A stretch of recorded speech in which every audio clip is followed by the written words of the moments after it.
voice. "You are in danger here where you have many enemies, since it is not lawful for white men to enter this land. If you would save your lives, be advised by me, and be ready to tell the king to-morrow when Dogeetah, whom he loves, will appear here to vouch for you, and see that he does appear very soon and by the day you name, since otherwise when he comes, if he does, he may not find you able to talk to him. Now I, your friend, have spoken, and the rest is with you." Then without another word he rose, slipped through the door of the hut and out by the gateway of the fence, from which the sentry moved aside to let him pass. I too rose from the stool on which I sat and danced about the hut in a perfect fury. "Do you understand what that infernal"—I am afraid I used a stronger word—"old fool told me?" I exclaimed to Stephen. "He says that we must be prepared to state exactly when that other old infernal fool, Brother John, will turn up at Beza Town, and that if we don't we shall have our throats cut, as indeed has already been arranged." "Rather awkward," replied Stephen. "There are no express trains to Beza, and if there were we couldn't be sure that Brother John would take one of them. I suppose there is a Brother John," he added reflectively. "To me he seems to be intimately connected with Mrs. Harris." "Oh, there is, or there was," I explained. "Why couldn't the confounded ass wait quietly for us in Durban, instead of fooling off butterfly hunting to the north of Zululand and breaking his leg or his neck there, if he has done anything of the sort? Don't know, I'm sure. It's hard enough to understand one's own motives, let alone Brother John's." Then we sat down on our stools and stared at each other. At this moment Hans crept into the hut and squatted down in front of us. He might have walked in there as a doorway, but he preferred to creep on his hands and knees. I don't know why. "What is it, you ugly little toad?" I asked viciously, for that was just what he looked like. Even the skin under his jaw moved like a toad's. "The Baas is in trouble," remarked Hans. "I should think he was," I answered, "and so will you be presently when you are wriggling on the point of a Mazitu spear." "They are broad spears that would make a big hole," remarked Hans again, whereupon I rose to kick him out, for his ideas were, as usual, unpleasant. "Baas," he went on, "I have been listening.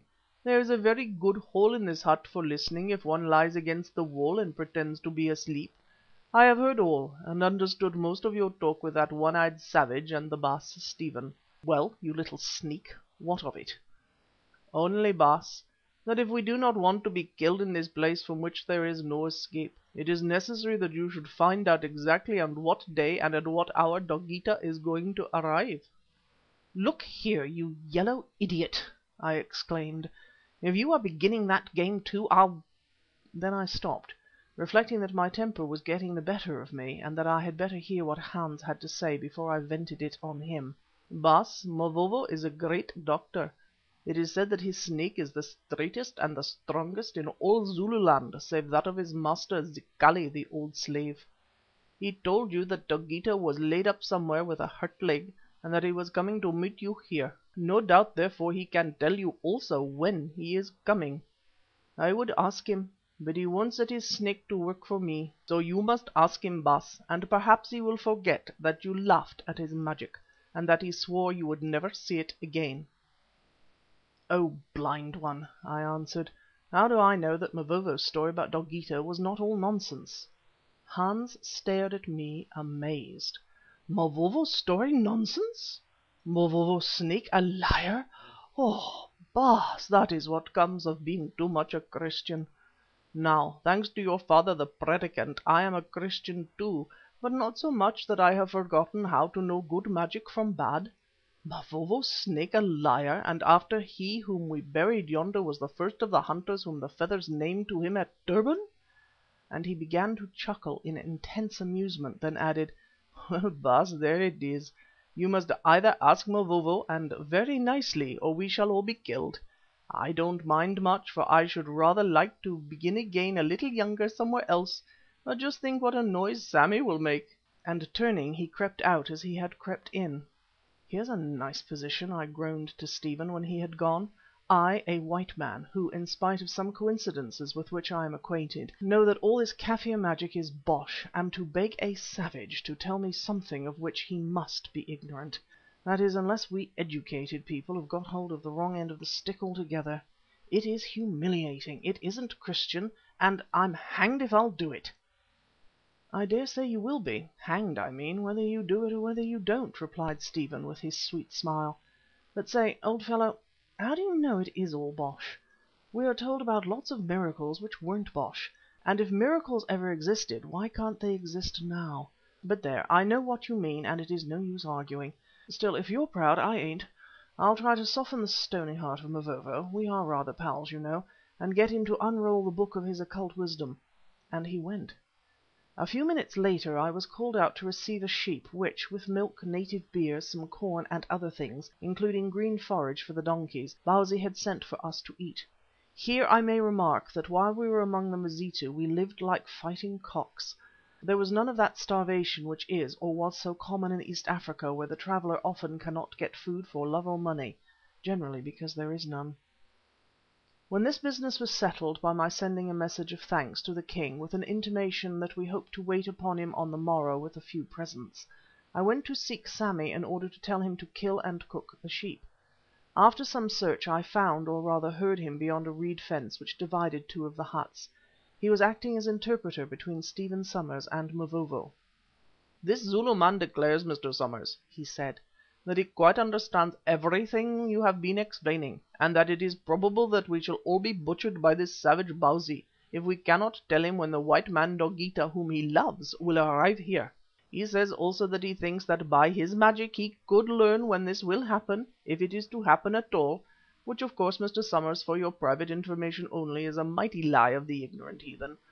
He adds, however, that he does not care one brass farthing. His actual expression, Mr. Somers, is 1 grain of corn on a mealie cob, about his or anybody else's life, which from all I have heard of his proceedings I can well believe to be true. He says in his vulgar language that there is no difference between the belly of a Mazitu land hyena and that of any other hyena, and that the earth of the Mazitu land is as welcome to his bones as any other earth, since the earth is the wickedest of all hyenas, in that he has observed that soon or late it devours everlastingly everything which once it bore. You must forgive me for reproducing his empty and childish talk, Mr. Somers, but you bade me to render the words of this savage with exactitude.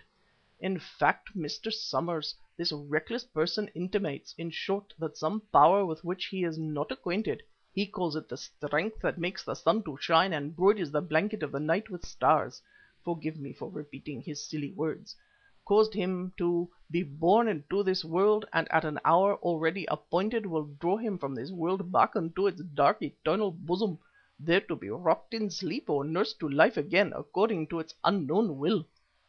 I translate exactly, Mr. Somers, although I do not know what it all means, and that he does not care a curse when this happens.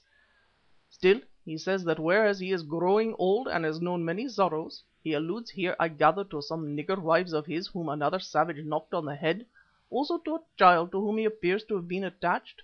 You are young with all your days, and he hopes joys before you. Therefore he would gladly do anything in his power to save your life, because although you are white and he is black, he has conceived an affection for you and looks on you as his child. Yes, Mr. Somers, although I blush to repeat it, this black fellow says he looks upon you as his child. He adds indeed that if the opportunity arises he will gladly give his life to save your life, and that it cuts his heart in two to refuse you anything. Still, he must refuse this request of yours that he will ask the creature he calls his snake, what he means by that I don't know, Mr. Somers, to declare when the white man named Dogeetah will arrive in this place. For this reason, that he told Mr. Quatermain when he laughed at him about his divinations that he would make no more magic for him or any of you, and that he will die rather than break his word. That's all, Mr. Somers, and I dare say you will think quite enough too."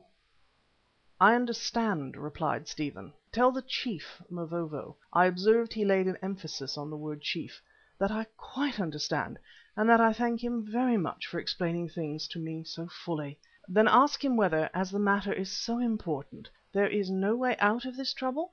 Sammy translated into Zulu, which he spoke perfectly, as I noted without interpolations or additions. "Only one way," answered Mavovo in the intervals of taking snuff. "It is that Macumazahn himself shall ask me to do this thing. Macumazahn is my old chief and friend, and for his sake I will forget what in the case of others I should always remember.